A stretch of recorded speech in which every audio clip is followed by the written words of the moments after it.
ফুল তো আজকে আমাদের গাছে অনেক ফুটেছে, কিন্তু তফাৎ এটাই যে না আমাদের বাড়িতে হয়নি।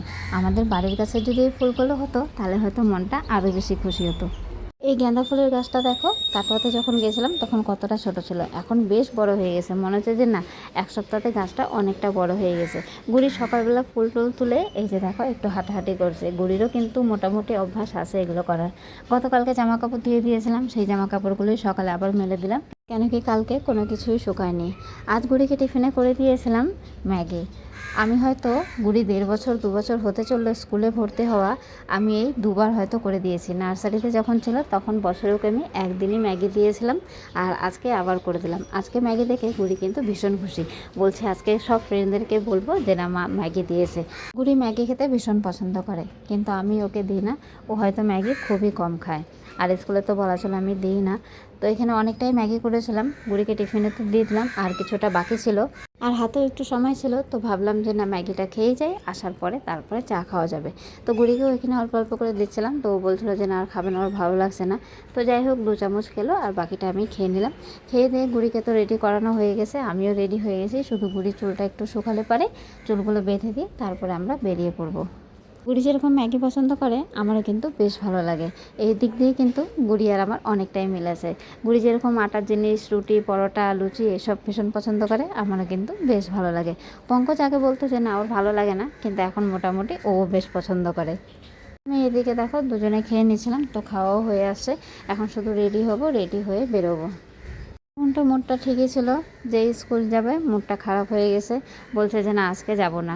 তো যাই হোক কোনো রকম করে তো নিয়ে চলে আসলাম, আর স্কুলে দিয়ে এই যে এখন বাড়ির দিকে রওনা হব। যখন আসি তখন কিন্তু অনেকটাই রোদ ছিল, আর এখন দেখো বৃষ্টি শুরু হয়ে গেল। এদিকে জামা কাপড় যেগুলো শুকিয়ে গেছে, তো ভাবলাম যে না সেই জামা কাপড়গুলোই আগে ভাঁজ করে নিই। আগে ঘরের কাজগুলো করে তারপরেই বাইরের কাজগুলো শুরু করি। কতই চেষ্টা করি যে না জামা কাপড়গুলো একটু তাড়াতাড়ি ধুয়ে দেবো, কিন্তু সেই জামা কাপড় তো আর শুকায় না। যেহেতু আমাদের ছাদ নেই, বাড়িতে খুব একটা বেশি রোদ লাগে না, অল্প একটুই রোদ লাগে, সেই জন্য একদিনে জামা কাপড় কোনো মতেই শুকায় না, খুব কম। দিন হয়তো ভীষণ পরিমাণে রোদ ওঠে, সেই দিন হয়তো জামা কাপড় কিছুটা শুকায় আর কিছুটা হয়তো বাকিই থেকে যায়। তো যাই হোক দুদিনে কিন্তু জামা কাপড়গুলো শুকিয়ে যায়, অসুবিধা হয় না। বাড়িতে আজকে নেওয়া হয়েছিল মাছ, আজকে নেওয়া হয়েছিল কাতলা মাছ ছিল, আর তার সাথে ছিল বেশ অনেকটাই ডিম। তো মাছগুলো ধুয়ে তারপরে এদিকে বাসনগুলো ধুয়ে নিচ্ছিলাম। সকালে গুড়িকে টিফিন বানাতে যেই বাসনগুলো নোংরা হয়েছে, তো ভাবলাম যে না সেগুলো আগে ধুয়ে পরিষ্কার করে নিই। যখন কাজ করি তখন মনে হয় যে না কাজ করেই যাই, কাজ করেই যাই, কাজ করতে ভালো লাগে। আর যেই কাজের থেকে একটুখানি বসে পড়ি তখন আর ইচ্ছা হয় না যে না আর কোনো কাজ করি। এই জিনিসটা আমার সাথে কেন যে হয় আমি বুঝে পাই না। তোমাদের সাথেও কি এরকমটা হয়? যদি হয় তাহলে অবশ্যই কমেন্টে জানিও। সকালে উঠে তো এত কাজ হয়ে যাচ্ছে, কিন্তু জানো এখনও পর্যন্ত চা খাওয়াটা হয়নি। একটা একটা করে কাজ কমপ্লিট করে তারপরেই ভাবি যে না চা খাই।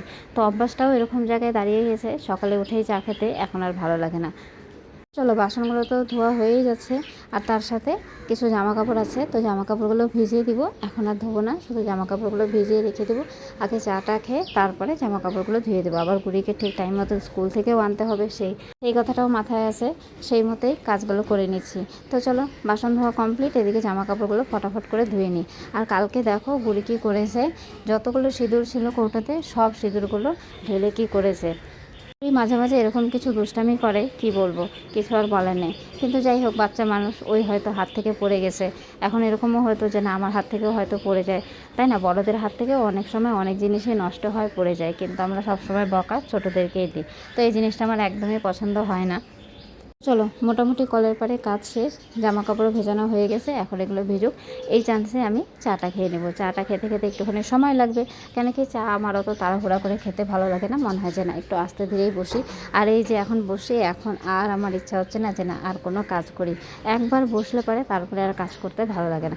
আর কাজ যতক্ষণ করি তখন মনে হয় যে না আরও কাজ করি, আরও কাজ করি, এরকম একটা মনে হয়। এখন এতটা আলসি লাগছে কি বলবো।